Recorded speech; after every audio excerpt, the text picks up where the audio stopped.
सोच्नुस् त, जीवनको सबैभन्दा ठूलो असफलता नै सफलताको सबैभन्दा ठूलो स्रोत बन्न सक्छ। आज हामी यस्तै एकजना व्यक्तिको कथा केलाउँदैछौँ जसले यो कुरालाई साँच्चै प्रमाणित गरेर देखाए। रे डालियो। उनले आफ्नै गल्तीहरूबाट सिकेर बनाएका जीवनका सिद्धान्तहरूलाई आज हामी अलि नजिकबाट निहाल्नेछौँ। अब यो प्रश्न सुन्दा सामान्य लाग्न सक्छ, होइन त? तर विश्वास गर्नुहोस्, रे डालियोको पुरै जीवन दर्शन नै यही प्रश्नको उत्तरमा अडिएको छ। कसरी एउटा भयानक असफलतालाई आफ्नो सबैभन्दा ठूलो सम्पत्तिमा बदल्न सकिन्छ त?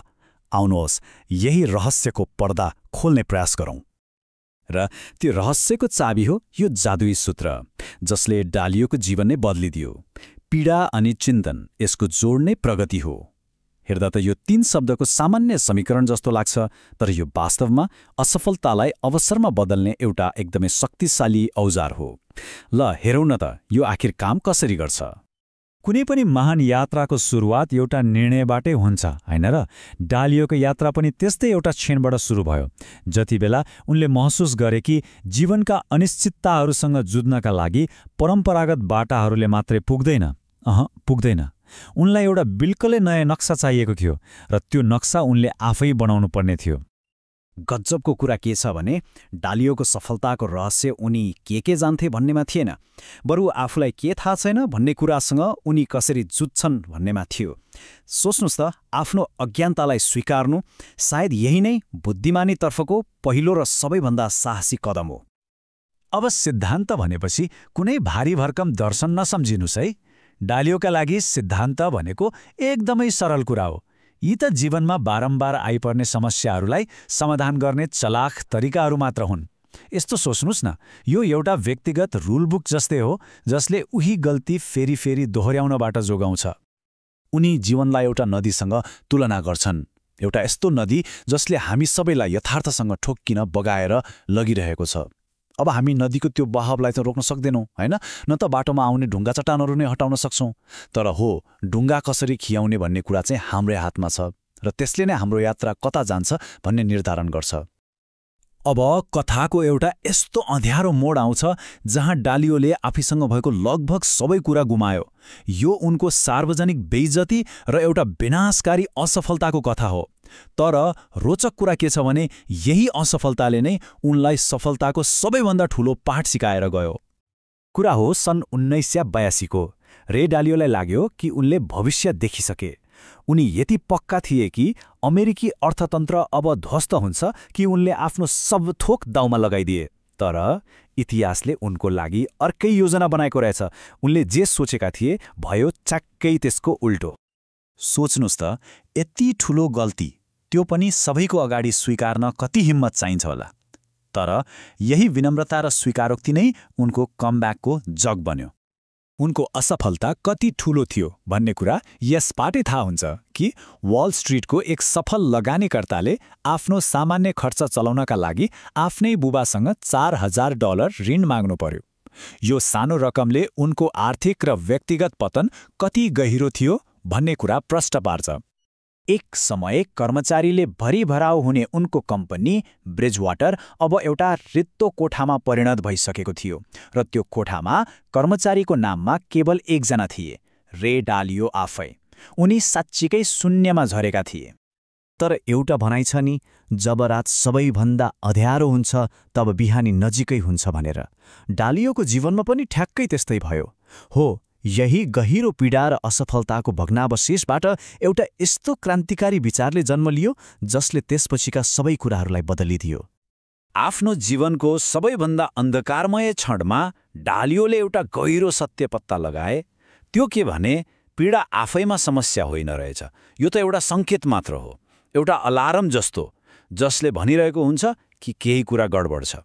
यदि हामी त्यो पीडाबाट भाग्नुको सट्टा एकछिन रोकिएर त्यसमाथि गहिरो सोच विचार गर्यौँ भने त्यही पीडा नै प्रगतिको लागि सबैभन्दा शक्तिशाली इन्धन बन्न सक्छ। अनि यही पीडा प्लस चिन्तन = प्रगतिको सूत्रलाई व्यवहारमा उतार्न उनले यो शक्तिशाली 5 चरणको प्रक्रिया बनाए। एकदमै सरल छ। पहिलो, आफ्नो लक्ष्य के हो त्यो प्रष्ट हुनु पर्यो र त्यसको पछि लाग्नु पर्यो। दोस्रो, त्यो बाटोमा आउने समस्याहरूसँग नडराइकन सामना गर्नु पर्यो। तेस्रो, समस्याको बाहिरी रूप मात्रै हेरेर हुँदैन, त्यसको जड कारण के हो भनेर पत्ता लगाउनुपर्छ। चौथो, त्यो जड कारणलाई समाधान गर्न एउटा राम्रो योजना बनाउने। र पाँचौं, त्यो योजनामा काम गर्ने। बस यही चक्रलाई बारम्बार दोहोर्याउनु नै व्यक्तिगत विकासको रहस्य हो। तर एउटा राम्रो नक्सा र प्रक्रिया हातमा हुँदैमा मात्र यात्रा सफल हुन्छ त? हुँदैन। डालियोले पत्ता लगाए कि सबैभन्दा ठूलो शत्रु बाहिर कतै होइन, हामी भित्रै छ। हामी सबैभित्र दुईवटा यस्ता शक्तिशाली मनोवैज्ञानिक बाधाहरू छन् जसले हामीलाई सत्य देख्न र अगाडि बढ्नबाट रोकिरहेका हुन्छन्। पहिलो बाधा हो अहङ्कार, हाम्रो इगो, जसले कानमा आएर सधैँ भनिरहन्छ, तिमी नै सही छौ, तिमीले गल्ती गर्नै सक्दैनौ। अनि दोस्रो हो अन्धोपना वा ब्लाइन्ड स्पट, जसले हामीलाई के विश्वास दिलाउँछ भने हामीले देखेको सानो टुक्रा नै पुरै वास्तविकता हो। यी दुवैले हामीलाई सत्यबाट कोसौँ टाढा राख्छन्।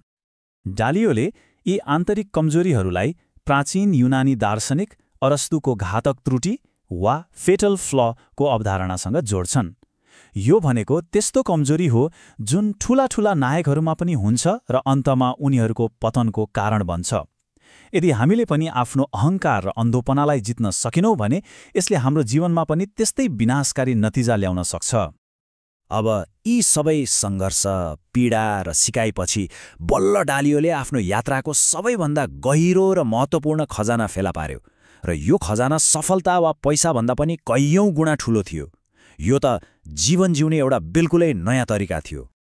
यो एउटा साँच्चीकै क्रान्तिकारी विचार हो। म सही छु भनेर रमाउनुको सट्टा सत्य के हो भनेर सिक्नुमा आनन्द खोज्ने। जब हाम्रो लक्ष्य सही साबित हुनुबाट हटेर सत्य पत्ता लगाउनुमा केन्द्रित हुन्छ, तब मात्रै हाम्रो वास्तविक विकासको ढोका खुल्छ। तर प्रश्न उठ्छ, आफ्नो अहङ्कार र अन्धोपनाबाट बाहिर निस्कने कसरी त? यसको समाधान हो आइडिया मेरिटोक्रेसी। अब यो भनेको के हो? यसको अर्थ हो जानाजानी त्यस्ता चलाक मानिसहरू खोज्ने जो हामीसँग असहमत छन्।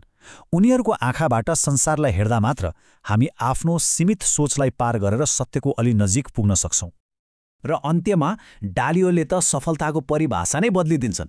उनी के भन्छन् भने हामीले जीवनमा जुन कुराहरूको पछि दौडिरहेका हुन्छौँ ती वास्तविक पुरस्कार होइनन्, ती त केवल हामीलाई सङ्घर्षको मैदानमा उतार्ने चारा मात्र हुन्। असली पुरस्कार त त्यो सङ्घर्ष नै हो, त्यही सङ्घर्ष जसले हामीलाई हरेक दिन अझ राम्रो, अझ बलियो र अझ बुद्धिमान बनाउँछ। त्यसैले आजको यो विश्लेषणलाई यही एउटा शक्तिशाली प्रश्नमा आएर टुङ्ग्याउँ।